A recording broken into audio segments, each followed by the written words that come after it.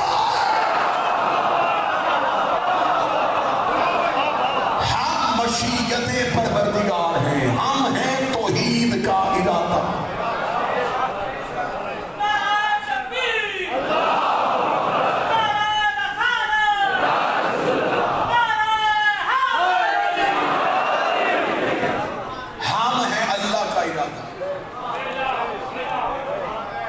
ایک دوسرے سے آپ ملاقات کرتے ہوئے کیا بات کہتے ہیں؟ کل ملاقات ہوگی انشاءاللہ، اگر اللہ کی مشیت میں ہوا۔ مولا فرماتے ہیں مشیت ہم ہیں۔ پھر اسلام آباد مجھے اجازت دے تو میں جملہ تبدیل کروں، بندے کہتے ہیں انشاءاللہ اگر اللہ نے چاہا، مشیت ہے اللہ کی 14، پھر یہی بندے کہتے ہیں اگر 14 نے چاہا۔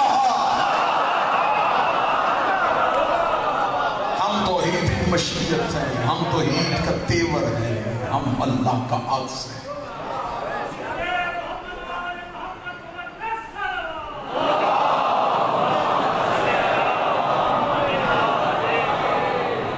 خشک موضوع ہے لیکن میں کوشش کروں گا کہ احسن طریقے سے فرمایا ہم ہیں وہ جنہوں نے پہلے کہا لا الہ الا اللہ، نہیں ہے کوئی سوائے اللہ کے۔ آدم نے اللہ دیکھا نہیں تھا، سنا تھا۔ میں پوری ذمہ داری کے ساتھ کہہ رہا ہوں، کوئی ایک آیت قرآن کی دکھاؤ کہ آدم نے کہا ہو کہ میں نے اللہ دیکھا۔ آدم نے دیکھا نہیں، سنا۔ نوح نے دیکھا نہیں، ابراہیم نے دیکھا نہیں، موسیٰ نے دیکھا نہیں۔ منبر میں بیٹھے ہوئے ہیں حضرت امیر المومنین، آؤ پہلے آدم سے پوچھو۔ آدم سے لوگوں نے کہا اللہ ہے، اس نے کہا ہے، انہوں نے کہا دلیل، اس نے کہا گردش لیل و نہار، یہ زمین و آسمان، یہ نظام شمسی، یہ اس بات کی علامت ہے کہ اللہ ہے۔ نوح سے پوچھا اللہ ہے، ہاں ہے، دلیل؟ فرمایا یہ سفینہ۔ ابراہیم نے کہا اللہ ہے، کیسے؟ نار نمرود کا ٹھنڈا ہونا۔ موسیٰ نے کہا اللہ ہے، دلیل؟ فرمایا عصا۔ عیسیٰ نے کہا اللہ ہے، فرمایا دلیل؟ فرمایا ید بیضا۔ علی سے پوچھا یہ اللہ ہے، فرمایا ہے، فرمایا دلیل؟ فرمایا ہاں۔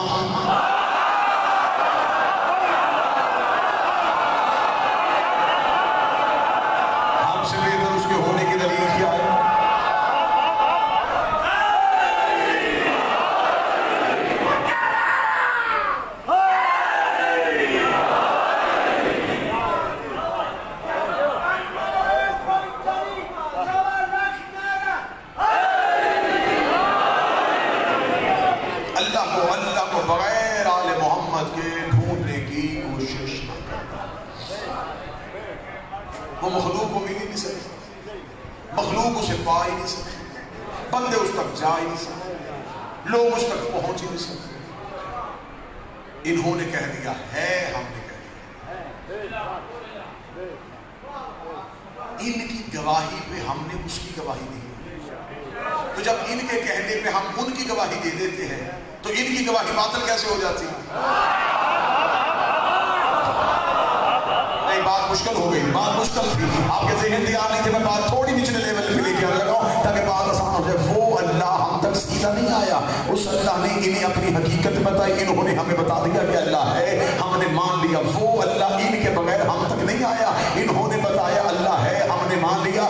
جو اللہ طاقت ہونے کے باوجود ان کے بغیر ہم تک نہیں آتا، ہماری عبادت ان کے بغیر قبول کیسے کرے؟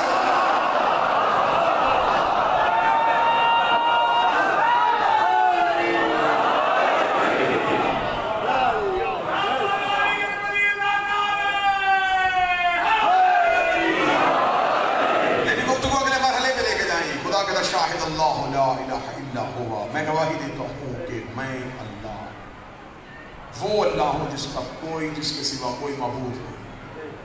آگے دیکھیں گا جی، اگلی آیت کا اگلا ٹکڑا پڑھنے لگا جی، یہاں تک بات رک گئی، آگے جانے لگے والملائکۃ، خدا کے پر میرے فرشتے گواہی دیتے ہیں کہ میرے سوا کوئی معبود نہیں۔ اب یہاں پہ اگر آپ شیعہ کتابیں چاہیں بابا جی تو جو فرمائیے گا، اگر شیعہ کتابیں چاہیں تو شیعہ کتابوں میں تو بے شمار حوالہ، اہل سنت حوالہ دینے کو امام راغب اصفہانی، انہوں نے لکھا کہ جو فرشتے گواہی، اس آیت کی تفسیر میں لکھا کہ فرشتے گواہی کیسے دیتے ہیں۔ وہ کہتے ہیں اللہ نے جس فرشتے کو جس کام پہ مقرر کیا ہے وہ فرشتہ وہ کام کر کے توحید کی گواہی دیتا ہے۔ یہ نہیں ہے کہ وہ 24 گھنٹے بیٹھ کے لا الہ الا اللہ پڑھ رہے، نہیں، وہ جو بھی کام کر رہے ہیں ان کا کام توحید کی گواہی ہے، کیونکہ انہیں اس کام پہ اللہ نے مقرر کیا۔ میکائیل رزق بانٹ کے توحید کی گواہی دے رہا، اسرائیل روح قبض کر کے توحید کی گواہی دے رہا، جبرائیل وحی لا کے توحید کی گواہی دے رہا، اسرافیل سور پھونک کے توحید کی گواہی دے رہا۔ ملائکہ اپنے کام کرتے ہیں تو وہ کام نہیں ہوتے، وہ توحید کی گواہیاں ہوتی ہیں۔ اسلام آباد میں دکھ لے کے جاؤں گا، اتنی محنت کے بعد اگر بندے نہ بولے، فرشتے کام سر انجام دے کے توحید کی گواہیاں دیتے ہیں، تو اس کا مطلب ہے کہ زہرا کے دروازے میں روٹیاں مانگ رہے تھے، یہ روٹیاں مانگ نہیں رہے تھے، توحید کی گواہی دے۔ ان کا روٹی مانگنا توحید کی گواہی، صرف روٹی مانگنا نہیں، جبریل کا جھولا جھلانا توحید کی گواہی، زہرا کی چکی چلانا، بولو توحید کی گواہی، فطرس کا جھولے سے مست ہونا توحید۔ یہ فطرس فرشتہ اللہ کا عذاب یافتہ، کتابیں کہتی ہیں اللہ نے صرف اس پہ الزام ہی نہیں تھا، جرم نہیں تھا، سزا دی ہوئی تھی، سزا یافتہ تھا۔ یہ نہیں جس کا فیصلہ بھی ہونا تھا کر دیا تھا، سزا دے دی تھی اللہ نے۔ بلکہ میں نے خود اپنی آنکھوں سے کتاب میں پڑھا ہے کہ اس کو یہ سزا دی گئی ہوئی تھی کہ اسے اس کی پلکوں کے ساتھ الٹا لٹکایا ہوا، اس کے بالوں پر چھینے ہوئے، سزا یافتہ حسین نے چھڑوا دیا۔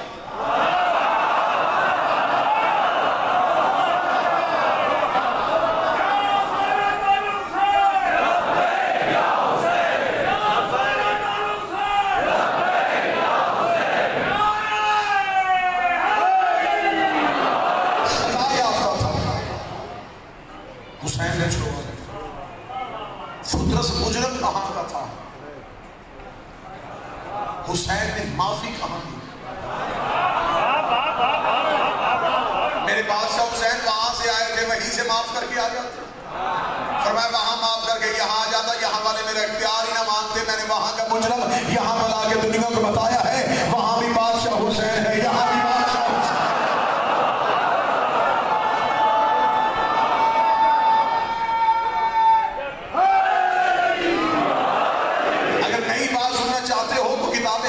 کہ فطرس تخلیق آدم سے پہلے کا مجرم تھا۔